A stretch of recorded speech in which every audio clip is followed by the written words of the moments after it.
Glad we turned the air on for everybody so we can burn up. Well-coached team, very disciplined team, ran the heck out of the football. That was the goal, to try to stop the run. We didn't do that whatsoever. They had 224 yards rushing, which they ultimately dominated the time of possession, which is not good because now we can't get on the field and do what we're capable of doing. Coach Kleiman was wonderful. I have a lot of respect, a lot of admiration coming from FCS, as I did, and he is unbelievable, and his team was truly prepared and ready to play this game. We had opportunity tremendously at the end of the game. We took a shot. We didn't come up with it. Game over. But we shouldn't have been in that situation whatsoever. The drive before that, defensively, blowing coverages, we blew some things there because the running back should never be wide open running up the sideline in a situation like that. Then they take a shot and hit us deep, which is not indicative of who we are. Certainly losing Travis and Jimmy and others was tremendous because they're a vital part of our team, a vital part of our identity. They're a vital part of who we are. So that took a blow. Take your time, Coach. That took a lot out of us. But other guys had the opportunity to step up, and they did. So I'm proud of them. Let's go. Ladies first. How you doing? Good. How are you? Good. Nikki Edwards, CU Sports Report. A lot of unfortunate injuries tonight. Yeah. I was just wondering if you have any updates on Travis, Jimmy, and Amari. No, not one. I saw Amari in a boot, kind of a cast. So thank God we have everything we need on the second floor here in this wonderful building. But I haven't gotten an update on those particular young men. Hopefully, they could get back at it. But we're not going to rush them. Their safety and their health is much more important in this game.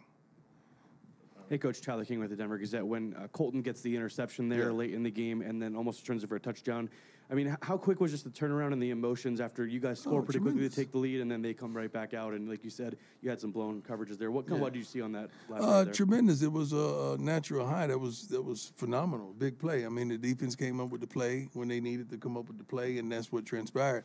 And you thinking, well, we're going to score. With the ball in Shedeur's hand down there, we're going to score. And we went on and did what we had to do. We didn't expect them to have a couple of explosion plays to set them up for a touchdown. We didn't even fathom that.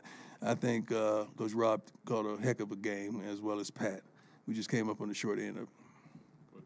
Coach Troy Finnegan, CU Sports Report. I've got two for you. First, it looked like Travis was back on the sidelines. He had his helmet. Yeah. Was there any discussion about him coming back in the game? Not whatsoever. He was just there to support his team, and he did a good job at it. And second, the tackling seemed like a big issue tonight, especially at the second level. How much of that was you guys, and how much of it was DJ Giddens at running back? He's phenomenal. He's one of the best in the country. I mean, his maneuverability is unbelievable. We didn't tackle well today whatsoever. We didn't get to the ball as a unit today whatsoever. We had some busts and a few things. I'm telling you, I hear the calls. Coach called a pretty darn good game. He called a really good game, and we just got to execute the calls. Coach, obviously losing is frustrating. Right. That's the most frustrating part. But if you were to break it down, what would you say you were most disappointed with on the way to the big loss? plays and giving up, surrendering 224 yards rushing. Come on. That's it, because that's clock as well. That keeps our offense off the field, and then they mean opportunities. We need opportunities. Obviously, you'd rather learn from a win. You're going to have to learn from a loss. Right. Do you take some solace in the resiliency your team showed? I mean, you're down 10 there late. You battled proud of them, man. I'm always proud of them. I mean, you guys know this is, and you wonderful women, this is a totally different team. This team has heart. They have integrity. They're tough. They love to play this game. We just came up short. We got to just learn how to win these particular games. We've done so this year as well, but that was one that we should have got it. Play here and there. Yeah. Scott, go ahead. Hey, Coach. Scott Proctor, Colorado. How you doing? Good, sir. Seemed like the running game had kind of got going the last two games. It was a bit ineffective tonight. From your vantage point, what do you think kind of led to the ineffectiveness in that part of the offense? We didn't execute. I mean, the play calls are there. We didn't execute. We missed a block here. We missed this there. We missed this there. We just didn't execute. I mean, play calling was definitely suffice. We didn't execute it, and I believe we surrendered 6 sacks to their 4, which, in comparison, it wasn't bad. And Shedeur got to get the ball out of there at times as well. But we're better than that. We're better collectively than what we showed tonight. Hello, everybody. Welcome in here, folks, to the Truth Serum. Joey the Truth Wagner with you.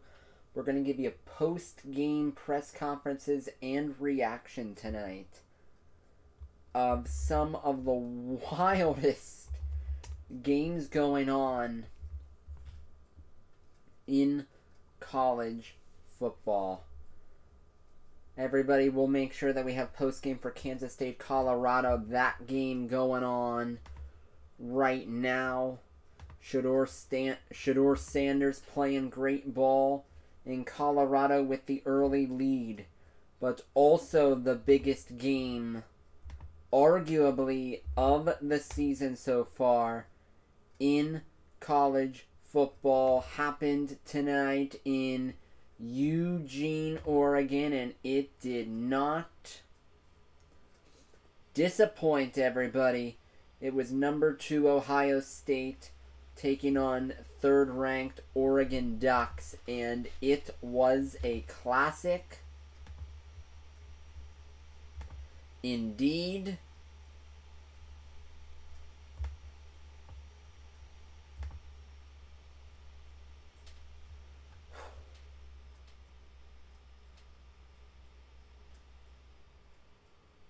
It was a classic indeed, as Oregon winning late at the very end, 32-31 was the final score. The Ducks edging barely in a game that had 7 lead changes. The Ducks quacked on top. And everybody, Ohio State in the final seconds had an opportunity to win this football game. They were in field goal range, but on the game's final drive, they then suffered a 15-yard penalty, and then after that, Will Howard scrambled to try to get into field goal range. Ohio State had a timeout left, but when he slid, and there was no more time left on the clock. Game ended. Ohio State lost, and they did not even have an opportunity kick a game-winning field goal. Like, it was exactly the situation with Dak Prescott in Dallas a couple years ago in the playoffs in that game against the San Francisco 49ers. That's what happened in this game tonight, and everybody, Ryan Day, the man just can't win a big game. Just can't do it. Just absolutely cannot do it. If Ohio State is in a big game, you know they're not winning it. You know they're not winning it. They're just not. The games with Michigan, the game here tonight, if it's big and important, they're not winning it. They have all the talent in the world. The $20 million NIL pool cannot do it. Can't do it. But everybody, so far so good for Shedeur Sanders. He's playing well early at Boulder, Colorado, looking to get their 5th win against Kansas State, 5th win of the year. Conference win. LaJohntay Webster already with a touchdown for Colorado, and we'll see how that game goes as well. But we'll make sure following that game that we get you post-game press conference coverage of Coach Prime Deion Sanders at the podium. None better at the podium than Prime, as well as Shedeur Sanders. And everybody, we will be live tomorrow calling the Steelers and the Raiders, as well as all of the various post-game coverage of the other NFL games that are in Week 6 of the year. So click that like button, subscribe to the channel, and thank you for watching tonight with us in the Truth Serum.